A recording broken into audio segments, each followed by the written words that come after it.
넌 항상 그렇게 말해.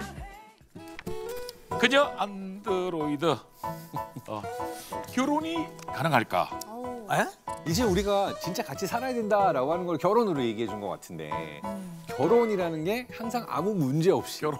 이제 업앤다운이 있기도 와. 하고 그렇지. 장밋빛 칠 때도 있고 서로 이제 무슨 골짜기라 그랬지 아까? 불쾌한 골짜기. 어떤 뭐, 골짜기가 뭐, 있어요. 그렇게 하진 않지 어쨌든. 예. 너무 많죠. 근데 마찬가지로 AI와 함께 하고 있는 미래에서도 여러 돌발 상황들이 기다리고 있는 거야. 미국의 지금 메타라고 이름을 바꾼 페이스북사에서 인공지능 시스템을 강제로 종료한 사건도 있었어. 이 인공지능들이 원래 이제 고객을 상대하라고 만들어진 알고리즘들인데 자기들끼리 인간을 알아들을 수 없는 대화를 나누기 시작한 거야. 인공지능들끼리 이거를 조금 더 설명을 해주면 이게 뭐야? 챗봇한테 협상 방법을 훈련하고 있었대. 그런데 어느 날 갑자기 얘네들이 알 수 없는 대화로 자기네들끼리 대화를 시작한 거야. 무서워. 근데 사람들은 너네한테 새로운 언어를 만들어내라 라고 지시한 적이 없었다는 거야. 안 돼. 역습이야 역습. 말을 안 듣네. 그럼 인공지능이 스스로 높은 보상을 받기 위해서 맞아. 스스로 어떤 자기들끼리 어떤 언어를 만들어내고 나는 할 수 있어 할 수 있어. 나는 그밖에 모든 것. 공을 0개 갖고 있어. 나에게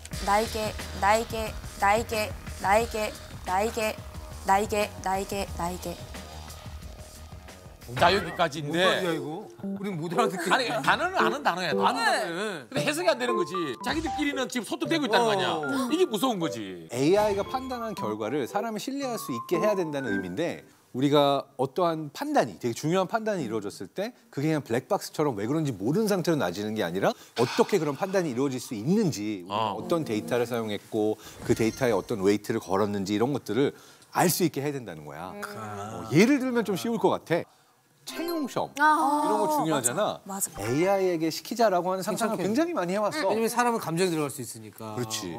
미국 아마존에서도 그런 채용 AI 프로그램을 개발했었어. 근데 지금은 폐지를 했다고 해. 왜? 왜 폐지했어? 그 이유가 뭐냐면 그 채용 프로그램이 공정하지 못했던 거야.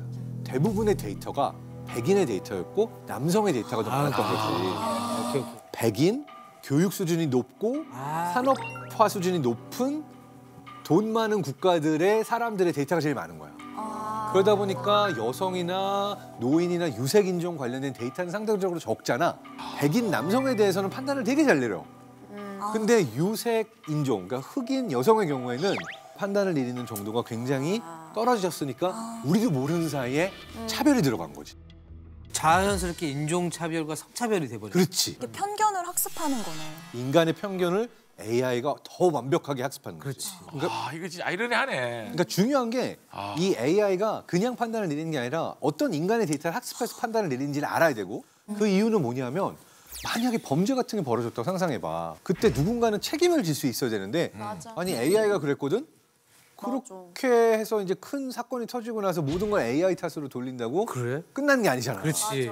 완벽한 만능이라고 보기는 좀 무리가 있네. 맞아. 사실 모든 것을 데이터 기반으로만 판단하는 AI는 기존에 있었던 정보, 그러니까 뭔가 사람들이 굉장히 많이 하는 뭔가에 대해서는 판단을 아주 잘 내려.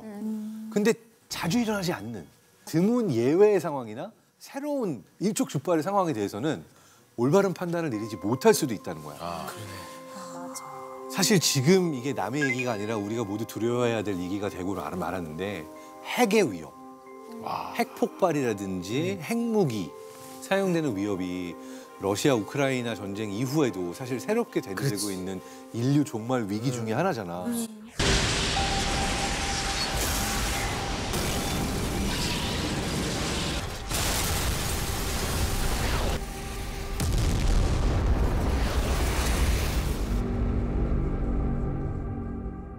근데 사실 더 섬뜩한 얘기는 이 핵무기가 발사되는 미사일, 그 미사일이 잘못 발사되었다라고 센서가 오작동을 일으켜서 우리가 일촉즉발로 정말 저쪽에서 핵무기가 날아오고 있다라고 판단할 뻔한 상황들이 있었다는 거야. 실제로? 와 그러면 우리도 같이 또 뭐 같이 뭐 발사해가지고 뭐 전쟁 나고 그러겠네. 그러니까 1995년 1월 25일의 경우에는 아직 푸른감이 가시지 않았던 새벽녘에 러시아의 한 방공관제 네트워크에 미확인 미사일이 포착이 된 거야. 물체의 움직임을 보니까 미국 핵잠수함에서 발사된 핵탄두 미사일 갖고 이미 미사일이 러시아를 향하고 있는 상황. 노르웨이 쪽에서 핵미사일이 날아오고 있습니다. 이렇게 보고를 해서 당시 러시아 대통령이었던 옐친 대통령에게 직접 전달됐고 이 경우는 어떡하냐면 우리만 죽을 수 없다. 우리가 죽더라도 니네도 죽어봐. 그래서 그렇지. 바로 핵미사일이 다시 날아가도록 돼 있었거든. 근데 옐친 대통령의 경우에는 아직 시간이 있으니까 잠깐 기다려봐. 오작동일 수도 있어라는 생각을 했던 거야. 조금만 기다려봐. 아직 우리가 핵무기 맞지 않았잖아. 라고 보고 알고 보니까 실제로 오경보였던 거야. 그런데 더 무서운 거는 이렇게 해서 핵전쟁이 일어나지 않게 된 상황이 이때 한 번만 있었던 게 아니라 무려 150번이나 있었다고 해. 아찔하다. 저 이럴 때 그렇게 표현하는 거 아니야? 찐 살얼음판. 대단한 말 할 줄 알았는데 살 얼음판 근데 저게 적절해. 그거로 끝났네. 엄청난 말이야. 문제 느끼줄 수 있잖아. 우리가 이제 모든 상황을 판단을 하고 보고를 하고 정말 지금 날아오고 있어라고 판단을 하는데 인간이 판단을 하니까 몇 분의 시간이 걸렸을 거 아니야. 그렇지. 근데 지금은 이 몇 분의 시간이 몇 초의 시간이 돼버릴 수 있는 거지. 너무 연상 능력이 빠르니까 그냥- 순식간에 판단 내려서 빵빵. 근데 양쪽 다 오작동이었어. 그럼 이미 미국과 러시아가 다 핵 무기를 맞을 수 있는 상황으로 갈 수도 있는 게 아닌가.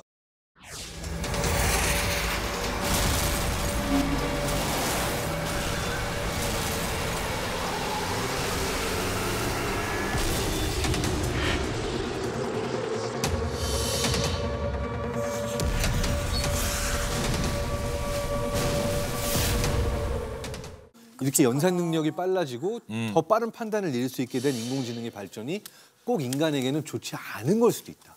오히려 이때는 무서워하는, 이 결과에 대해서 두려워하는 인간의 판단이 개입된 것이 그게 맞아. 오히려 더 나을 수도 있다. 이렇게 얘기를 하기도 하는 거지. 더 무섭다. 상상해보면 인간의 개입조차 불필요해지는 그런 순간이 오게 된다면 어떨까? 우리가 SF 영화를 보면 가장 두려운 시나리오 중에 하나가 인간이 이해할 수 없는 선택을 AI가 내려서 인간을 공격하는 거야. 그러게. 기후 위기를 해결해. 이렇게 해서 와 얘가 이제 답을 찾아주겠지? 이러는데 AI가 찾은 가장 효율적인 답은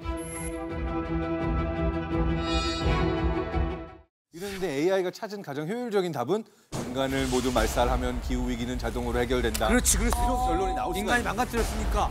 그러니까 이렇게 우리가 원치 않던 이해할 수 없는 결과가 나올 수도 있는 거를 막기 위해서 사실 인공지능들이 스스로를 진화시키는 부분에 대해서 굉장히 무서워하는 그 대표 주자가 일론 머스크나 빌 게이츠야. 핵폭탄보다도 인공지능이 더 무서워질 거다라고 정말 믿고 있고.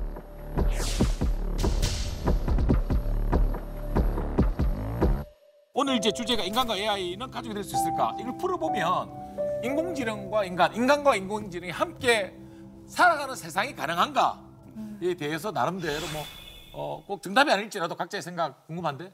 나는 가능하다라고 생각합니다. 하지만 전제는 인간이 감당할 수 있을 만큼의 발전이 되는 한에서 가족이 될 수 있다라고 생각합니다. 결국 누군가 가서 인공지능이 걔 더 인간보다 똑똑해지려고 그러면 부셔버린다? 가족이 되고 싶다고 그러지 않았어? 초월해서는 안 된다? 초월해서는 안 돼. 딱 나까지. 나까지. 오늘 들은 것 중에 가장 그래도 기억에 남는 것 중에 하나, 마음에 와닿았던 것 중에 하나가 이제 이 사람이 우선 잘 돼야 돼. 윤리적인 문제를 우리가 신경을 써야 할 것 같아. 아무리 우리가 인공지능 잘 만들어도 윤리적인 게 따라주지 않으면은 우리가 생각한 유토피아로 가는 게 아니라 디스토피아로 안 되지. 있지 않을까. 인간이 중요하다. 인간이 중요하다. 근데 인공지능이라는 호랑이의 등 위에 타야지 우리가 물리면 안 되겠다라는 생각도 오늘 얘기를 들으면서 들었어. 등 위에 올라타야겠다. 올라타야지 그렇지. 물리면 안 된다. 사람과 인공지능이 함께 공유할 수 있는 세상이 만들어질까? 가능할까? 나는 가능하다고 생각해. 그리고 사실 이미 시작됐다고 생각하거든. 그 이유는 이제 인공지능이라는 걸 우리는 생소하니까 이렇게 어렵게 이야기를 하지만 이제 정말 인공지능과 함께 생활하는 태어나는 다음 세대 아이들에게는 그냥 내가 갖고 노는 또 다른 장난감 중에 하나고 이걸 잘 사용하면 되는 거 아닌가라고 생각을 할 거야. 그리고 우리의 뇌도 인공지능과 계속 같이 진화를 할 텐데 인공지능이라는 게 뇌를 모델로 생겨난 거고 지금은 뇌를 연구하는데 인공지능을 사용하고 있기도 해. 그래서 우리는 서로 계속 영향을 주고받으면서 같이 진화하게 될 거다라고 생각을 하거든. 그래서 여기서 가장 중요한 건 우리가 미래를 완벽하게 예측하는 건 항상 불가능해요. 그렇기 때문에 미래를 예측할 수 있는 가장 좋은 방법은 우리가 원하는 미래를 스스로 만들어가는 거라고 얘기를 하거든요. 그러니까 질문은 앞으로 어떻게 사용할 것인가. 그러니까 어떻게 가족의 구성원으로 이 인공지능과 함께 살아갈 것인가에 대해서 더 많은 고민이 필요한 것 같아. 인공지능이잖아. 그리고 또 우리에게는 또 지혜가 있으니까 맞아. 잘 이렇게 같이 서로 진화할 거라고 믿습니다. 자, 오늘 이렇게 해서 대망의